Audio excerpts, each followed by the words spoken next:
Hey guys, मेरा नाम ऋषभ और आज ये अपना लाइट रिफ्लेक्शन एंड रिफ्रैक्शन का लेक्चर नंबर 6। तो वेलकम टू आवर चैनल अपनी पढ़ाई, है ना। स्टार्ट करते हैं। तो यार पिछले लेक्चर तक अपन ने रिफ्रैक्शन क्या होता है समझ लिया था, है ना। और इस लेक्चर में अपन को रिफ्रैक्टिव इंडेक्स क्या होता है वो समझना है। तो स्टार्ट करते हैं यार, ठीक है। हेडिंग डालते हैं रिफ्रैक्टिव इंडेक्स। रिफ्रैक्टिव इंडेक्स, है ना। तो यार ये जो रिफ्रैक्टिव इंडेक्स होती है ये अपनी एक फिजिकल क्वांटिटी होती है ना। क्या होती है ये? फिजिकल क्वांटिटी होती है, पता है ना।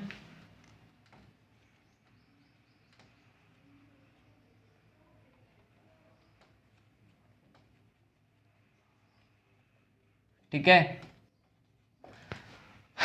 ठीक है। तो यार अब अगर मैं फिर से दो मीडियम ले लेता हूँ। इस मीडियम का नाम रख दिया मैंने मीडियम 1, इसका नाम रख दिया मीडियम 2, है ना। और मैंने क्या बताया था कि जो अलग अलग मीडियम में, है ना, लाइट की स्पीड अलग अलग हो जाती है।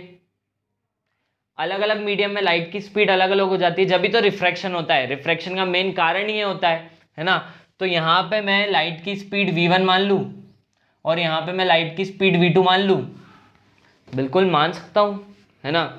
तो यार जो अपना रिफ्रैक्टिव इंडेक्स है उसको यार दो साइन से वो करते हैं रिप्रेजेंट। कई बार ये n से भी करते हैं और ये म्यू से भी करते हैं, ठीक है।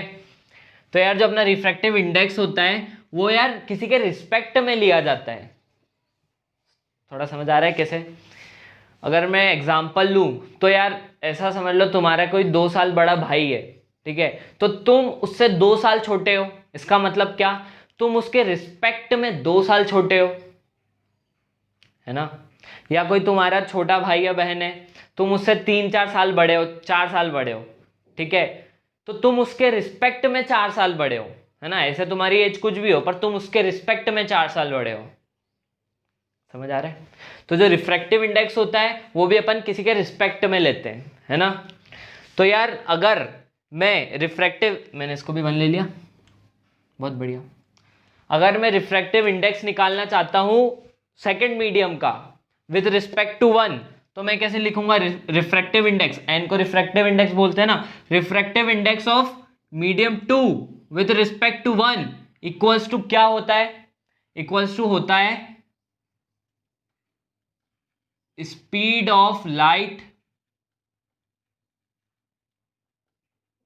इन medium 1 upon speed of light in medium 2, है ना। तो speed of light in medium 1 क्या है? v1 और speed of light in medium 2 क्या है? v2। समझ आ रहा है ना। तो अपना जो refractive index of medium 2 with respect to 1 आया वो ये आ गया, है ना। अब ऐसे ही मैं refractive index of 1 with respect to 2 भी निकाल सकता हूं, बिल्कुल निकाल सकता हूं। तो कैसे लिखेंगे? Refractive index of 1 with respect to 2, इसको ऐसे पढ़ते हैं, है ना। यहां पे क्या है? Refractive index of 2 with respect to 1, refractive index of 1 with respect to 2, है ना। तो ये क्या हो जाएगा? जैसे इसका उल्टा हो जाएगा, speed of light in medium 2 upon speed of light in medium 1। तो क्या हो जाएगा? v2 अपॉन v1, है ना।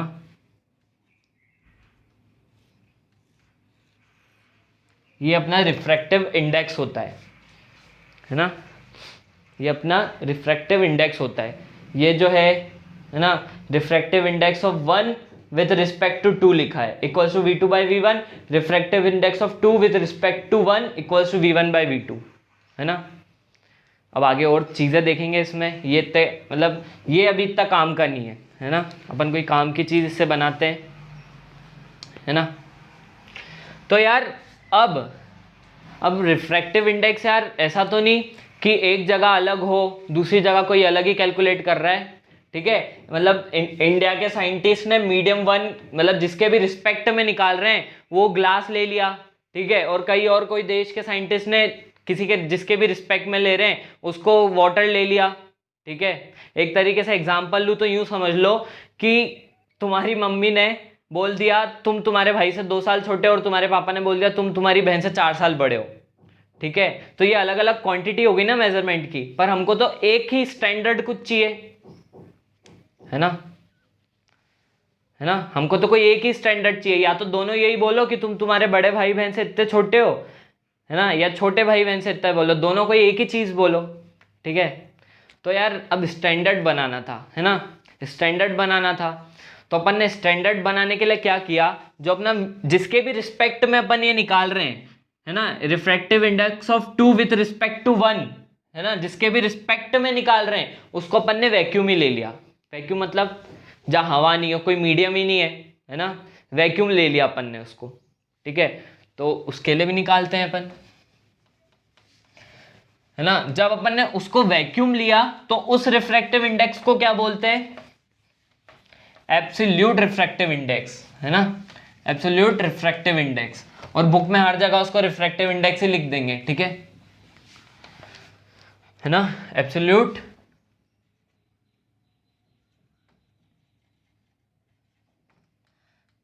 रिफ्रैक्टिव इंडेक्स, ठीक है। अब बुक में हर जगह उसको रिफ्रैक्टिव इंडेक्स ही लिख देंगे क्योंकि यही अपने काम की चीज है ना, जो अब अपन करने वाले हैं। तो रिफ्रैक्टिव इंडेक्स जैसे, है ना, ये अपने दो मीडियम है, ऊपर क्या है वैक्यूम है और नीचे क्या है कोई भी एक मीडियम है ना, नीचे क्या है कोई भी एक मीडियम है। तो वैक्यूम में लाइट की वेलोसिटी कितनी है, c मान ली अपन ने, इसकी वैल्यू भी होती है, क्या होती है 3 × 10⁸ मीटर पर सेकेंड। और यार एयर में भी लगभग इतनी होती है, ठीक है, एयर में भी लगभग इतनी होती है, ज़्यादा फर्क नहीं पड़ता। फर्क तो जब पड़ता है जब पानी में चले जाए वो लाइट तो एकदम चेंज होती है, या ग्लास में चले जाए, है ना। एयर और वैक्यूम में लगभग सेम होती है। और यहाँ की जो इस मीडियम की है, इस मीडियम की वेलोसिटी v मान ली, स्पीड v मान ली, ठीक है। तो अब हमको इस मीडियम की फाइंड करना है रिफ्रैक्टिव इंडेक्स, ठीक है, इस मीडियम का रिफ्रैक्टिव इंडेक्स फाइंड करना है। तो refractive index of medium m with respect to vacuum v equals to क्या हो जाएगा, इक्वल्स टू क्या हो जाएगा, speed of light in vacuum upon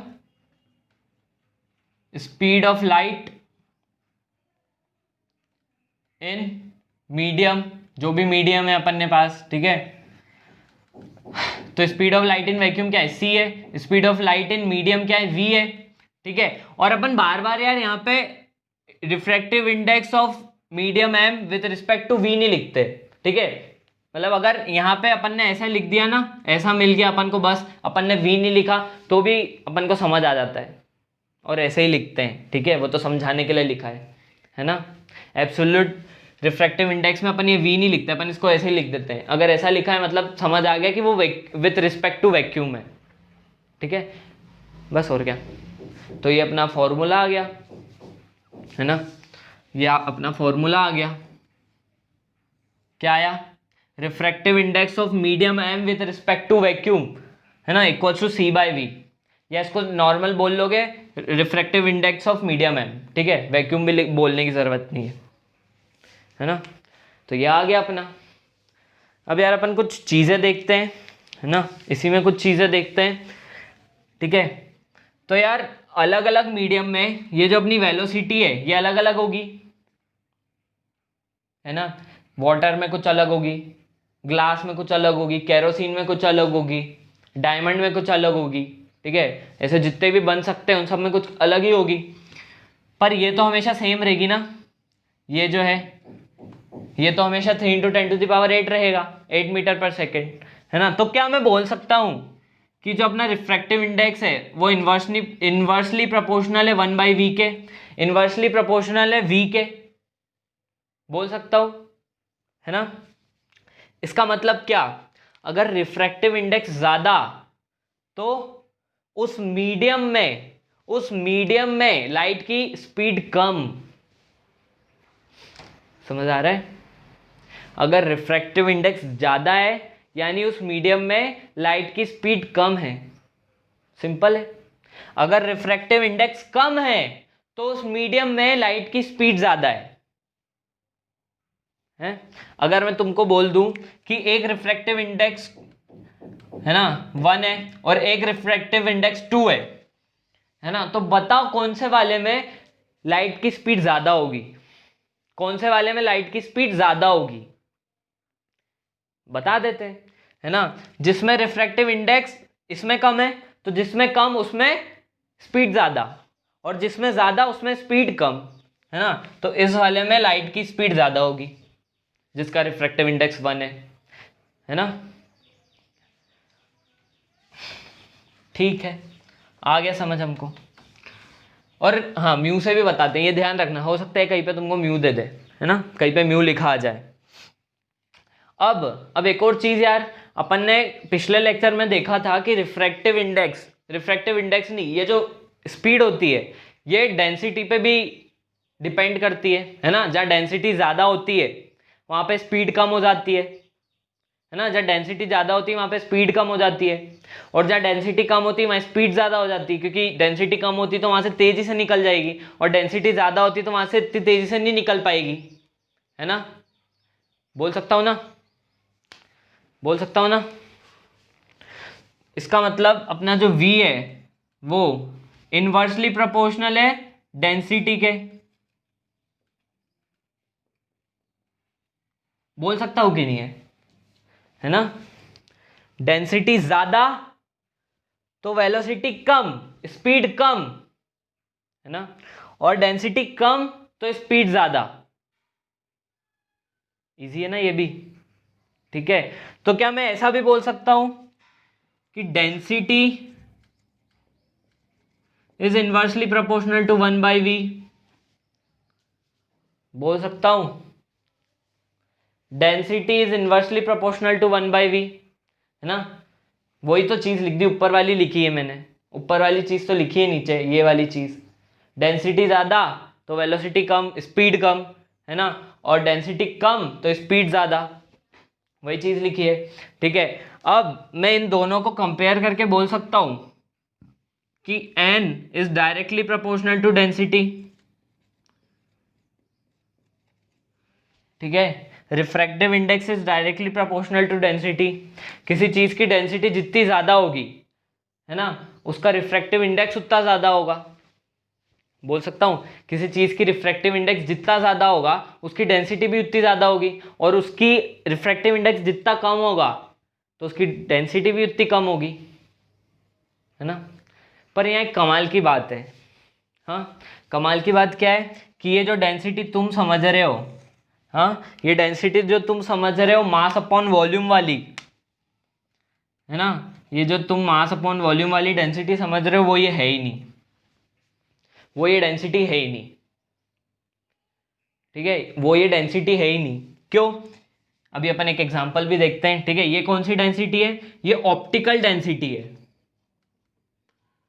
ये ऑप्टिकल डेंसिटी है, ये ऑप्टिकल डेंसिटी है। ये मास अपॉन वॉल्यूम वाली डेंसिटी है ही नहीं, ये एक ऑप्टिकल डेंसिटी है ना। ठीक है, एक एग्जांपल लेता हूँ छोटा सा।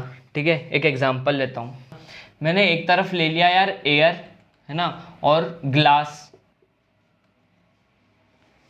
है ना, एयर ले लिया और ग्लास ले लिया, और जो ग्लास है उसका रिफ्रैक्टिव इंडेक्स एयर से ज़्यादा ही होता है ना। ग्लास का रिफ्रैक्टिव इंडेक्स एयर से ज़्यादा होता है। अगर ग्लास का रिफ्रैक्टिव इंडेक्स एयर से ज़्यादा होता है तो बताओ वेलोसिटी किस में, लाइट की स्पीड किस में तेज होगी? अगर ग्लास का रिफ्रैक्टिव इंडेक्स एयर से ज़्यादा होता है तो लाइट की स्पीड किस में तेज होगी? एयर में होगी। क्यों?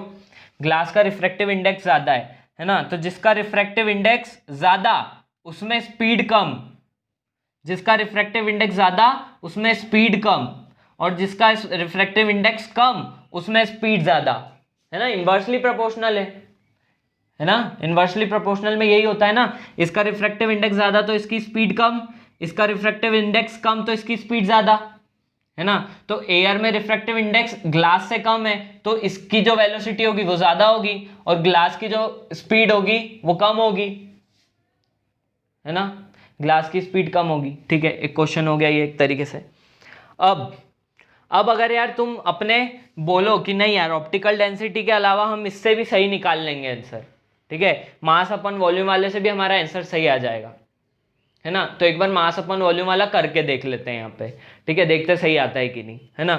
तो अब इसका रिफ्रैक्टिव इंडेक्स ज़्यादा है, इसका रिफ्रैक्टिव इंडेक्स ज़्यादा है, तो अगर यहाँ देखें तुम इस डेंसिटी को मास अपॉन वॉल्यूम वाली मानोगे, अगर तुम इस डेंसिटी को मास अपॉन वॉल्यूम वाली मानोगे तो इसका जो डेंसिटी है इसकी डेंसिटी ज़्यादा होगी और इसकी डेंसिटी कम होगी, है ना, इसकी डेंसिटी ग्लास की डेंसिटी एयर से ज़्यादा होगी, और वो सही में होती है, वो सही में होती है ना, यानी सही आया है अपना। तो जिसका रिफ्रैक्टिव इंडेक्स ज़्यादा होता है उसकी डेंसिटी भी कम ज़्यादा होती है ना, अपना तो आंसर सही आ गया। और सही में ग्लास की डेंसिटी एयर से ज़्यादा ही होती है, एयर तो देखो कितनी पतली है और ग्लास कितना मोटा होता है, सही है ये तो, ठीक है। चलो यहाँ सही आ गया। अब मैं एक और एग्जांपल लेता हूँ, वाटर और केरोसिन, है ना, और बता रहा हूँ केरोसिन का जो रिफ्रैक्टिव इंडेक्स होता है वो वाटर से ज़्यादा होता है, केरोसिन का जो रिफ्रैक्टिव इंडेक्स होता है वो वाटर से ज़्यादा होता है ना। तो अब वापस अपन देखते हैं केरोसिन की डेंसिटी ज़्यादा होती है कि नहीं, ठीक है। अगर हम मास अपॉन वॉल्यूम वाले से देखें तो हाँ केरोसिन की डेंसिटी ज़्यादा होती है और वाटर की डेंसिटी कम होती है केरोसिन से, है ना, है ना। लेकिन रियल में ऐसा होता ही नहीं है। रियल में क्या होता है, केरोसिन की डेंसिटी कम होती है वाटर से, केरोसिन की डेंसिटी कम होती है वाटर से, और वाटर की डेंसिटी ज़्यादा होती है केरोसिन से। तो इसका मतलब क्या, इसका मतलब जो डेंसिटी अपन समझ रहे हैं m/v वो ये है ही नहीं, ये तो ऑप्टिकल डेंसिटी है, ठीक है। Optical density mass upon volume वाली डेंसिटी पे डिपेंड ही नहीं करती है, ठीक है। तुम बहुत सारी जगह पे इससे आंसर निकाल लोगे, सही भी निकाल लोगे, लेकिन इस तरीके की चीज़ें आएंगी और तुमको फंसा ले जाएंगी, ठीक है ना। तो ये एक एक्सेप्शन था, ठीक है, एक्सेप्शन था ये कि वाटर की डेंसिटी केरोसिन से ज़्यादा होती है, वाटर की डेंसिटी केरोसिन से ज़्यादा होती है, फिर भी केरोसिन का रिफ्रैक्टिव इंडेक्स ज़्यादा होता है ना। वाटर एक तरीके से क्या होता है, डेंसर होता है, और केरोसिन क्या होता है, रेयर होता है ना। ठीक है यार, ये चीज़ें ना थोड़ी आराम से बैठ के लिख लेना और फिर थोड़ा सोचना, है ना। ये अगर तुमको इन्वर्सली प्रोपोर्शनल वगैरह नहीं पता अभी तक तो फिर पता होना चाहिए। मैं भी कई बार सोचता हूँ यार ऐसे बड़ों जैसे बोलने लगा हूँ।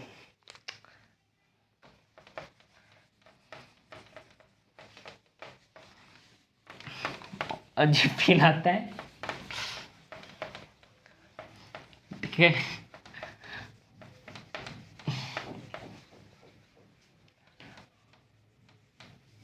ए यार मैं भी तो 12th में हूँ, मैं कोई बहुत बड़ा थोड़ी हूँ तुमसे, 12th का बच्चा हूँ मैं भी,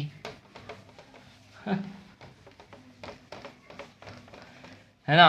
तो अब क्या करें, अब क्या करें, इतना समझ आ गया ना कि वो वाली डेंसिटी नहीं है जो अपन सोचते हैं, ये ऑप्टिकल डेंसिटी है ना, ठीक है। तो अब थोड़े बहुत रिफ्रैक्टिव इंडेक्स की वैल्यूज़ भी बता देता हूँ मैं तुमको, है ना। वैसे अपना रिफ्रैक्टिव इंडेक्स क्या होता है, refractive index of any medium is equals to speed of light upon speed of that light in that medium, है ना, speed of light in that medium. हाँ तो यार जो रिफ्रैक्टिव इंडेक्स ऑफ वाटर होता है वो 1.33 होता है ना, वो क्या होता है 1.33 होता है ना। 1.33 is equals to C upon we.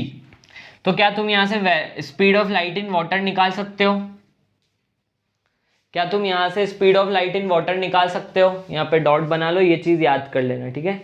तुम्हारे पास एनसीईआरटी में एक पूरा चार्ट होगा, है ना, वो सारी चीज़ें याद नहीं करनी है, वो सारे अलग अलग रिफ्रैक्टिव इंडेक्स याद नहीं करने, कुछ ही करने उनमें से। अगर और दूसरे अगर कुछ आते हैं तो क्वेश्चन में ही दे देते हैं कि इसका रिफ्रैक्टिव इंडेक्स ये है, ठीक है। तो वो सारे याद नहीं करने, कुछ ही गिने चुने याद करने, जैसे ये वाटर का याद कर लेना, है ना। तो क्या यहाँ से हम वेलोसिटी निकाल सकते हैं वाटर के अंदर लाइट की, है ना। वैक्यूम में तो हमको पता है क्या होती है, 3 × 10⁸ होती है मीटर पर सेकेंड, ठीक है। तो क्या हम वाटर में निकाल सकते हैं? बिल्कुल निकाल सकते हैं। हमको रिफ्रैक्टिव इंडेक्स दे दिया कितना, 1.33, है ना, और हमको वैक्यूम के अंदर वेलोसिटी भी पता है 3 × 10⁸ होती है, 3 × 10⁸ होती है अपॉन वी, यहाँ से वी आ जाएगा 3 × 10⁸ बाय 1.33 मीटर पर सेकेंड, और क्या आ गया आंसर, ठीक है। तो ये जो वैल्यू है ना, ये वाली लर्न कर सको तो कर लो, है ना। अब जो अपनी वो एयर में होती है, रिफ्रैक्टिव इंडेक्स इन एयर 1.0003 होती है शायद, कि 003, हाँ यही होती है, ठीक है ना। रिफ्रैक्टिव इंडेक्स ऑफ एयर 1.0003 होता है। तो क्या तुम वेलोसिटी निकाल सकते हो लाइट की एयर के अंदर? तुम क्या वेलोसिटी निकाल सकते हो लाइट की एयर के अंदर? बिल्कुल निकाल सकते हैं। 1.0003 कितना हो जाएगा, c बाई वी, हमको c की वैल्यू पता है 1.003 is equals to 3 × 10⁸ upon v, v is equals to 3 × 10⁸ upon 1.0003, ठीक है। तो क्या तुम यहां से देख सकते हो ये 1.0003 तो 1 के मतलब 1 जैसा ही है ना, लगभग 1 ही है वो भी, है ना, लगभग 1 ही है। अगर मैं 3 को नहीं भी लिखूं तो भी काम बन जाएगा, ठीक है। तो जो वेलोसिटी इन एयर होती है वो नियरली इक्वल होती है वेलोसिटी इन वैक्यूम, ठीक है। Velocity in air is nearly equals to 3 × 10⁸, है ना। अगर कहीं पे लिखा आ जाए, कुछ क्वेश्चन में ऐसा लिखा आ जाए कि वेलोसिटी ऑफ एयर, तो तुम बोल दो 3 × 10⁸ मीटर पर सेकेंड है, ठीक है। Velocity of light in air, ठीक है, तो तुम ये बोल दोगे तो भी सही रहेगा, क्योंकि नियरली उतनी है वो भी, ठीक है। इसको भी याद कर लेना, और क्या, है ना। अब refractive index in diamond, refractive index of diamond, क्या मतलब आज मेरी जवान इतनी फिसल रही ना, क्या बोलूँ मैं, 2.42 होता है ना, 2.42 होता है। रिफ्रैक्टिव इंडेक्स ज़्यादा है, मतलब यहाँ पे लाइट की वेलोसिटी डायमंड के अंदर कम होगी, है ना। वो जो मैंने पहले यहाँ पे करवाया था ना, वो चीज़ सब ध्यान रखनी है, वो सारी चीज़ें ध्यान रखनी है अपन को, है ना, वो सारी चीज़ें ध्यान रखनी है। तो क्या मैं वेलोसिटी ने डायमंड निकाल सकता हूँ? बिल्कुल निकाल सकता हूँ। कैसे? क्योंकि मुझे पता है 2.42 is equal to C upon V होता है, मुझे सी की वैल्यू पता है, तो मैं वी निकाल लूंगा, सी अपॉन 2.42 होने वाला है, यहाँ सी की वैल्यू 3 × 10⁸ रख दो और आ जाएगा आंसर, और क्या, है ना। तो यहाँ पे सबसे कम वेलोसिटी यहीं की आ रही है ना, 3 × 10⁸ अपॉन 2.42, सबसे कम वेलोसिटी इसी वाले की आ रही है ना, डायमंड में ही आ रही है सबसे कम वेलोसिटी, तो क्योंकि उसका रिफ्रैक्टिव इंडेक्स भी ज़्यादा है सबसे, इसलिए उसमें सबसे कम वेलोसिटी है। स्पीड बोल लो, स्पीड, है ना, और इसका रिफ्रैक्टिव इंडेक्स सबसे कम है, इसका रिफ्रैक्टिव इंडेक्स सबसे कम है, तो इसकी वेलोसिटी भी, स्पीड भी सबसे ज़्यादा आ रही है ना। उसके बाद ये इंक निकल गई, अच्छा उल्टा पकड़ लिया पेन, जय भाई जय भाई। हाँ चलो अब कुछ क्वेश्चंस कर लेते हैं ना, काफ़ी इजी है, बहुत इजी है, बहुत इजी है ना, बहुत इजी चीज़ है। आराम से बैठ के बस, है ना, एक बार पढ़ना होता है, आराम से बैठ के एक बार और अच्छे से खुद से पढ़ना होता है, वीडियो देखने के बाद भी, है ना। तो कुछ क्वेश्चंस करते हैं, है ना, यहाँ लिख रखे हैं। जो अपना पहला क्वेश्चन है क्या है, अपन को ग्लास का रिफ्रैक्टिव इंडेक्स दे रखा है, क्या है वो 1.5, है ना। Speed of light in glass निकालनी है, ठीक है, अपन को speed of light in glass निकालना है। और अपन को क्या दे रखा है, और कुछ नहीं दे रखा। अरे यार निकाल लो, अभी तो करवाया ये क्वेश्चन मैंने, है ना। नहीं कर रहा हूँ ना इसको, तो मैं मिटा दूँ, करना पड़ेगा। पता नहीं कोई हो ऐसा, कोई तो होगा ऐसा सुन रहा है मुझे, है ना, और गुस्सा आ रहा होगा उसको, ठीक है। तो यहाँ पे देखो रिफ्रैक्टिव इंडेक्स क्या होता है अपना, C/V, है ना। रिफ्रैक्टिव इंडेक्स क्या होता है, C/V। तो मैं V निकाल सकता हूँ, C/1.5। C क्या होता है, 3 × 10⁸ अपॉन 1.5, है ना। 1.5 से 3 दो बार में जाएगा, 2 × 10⁸ मीटर पर सेकेंड। आ गया आ गया आ गया आ गया। कितना इजी है, क्यों, बहुत इजी है ना, बहुत इजी है, बहुत इजी है, बहुत इजी है ना, बहुत इजी है।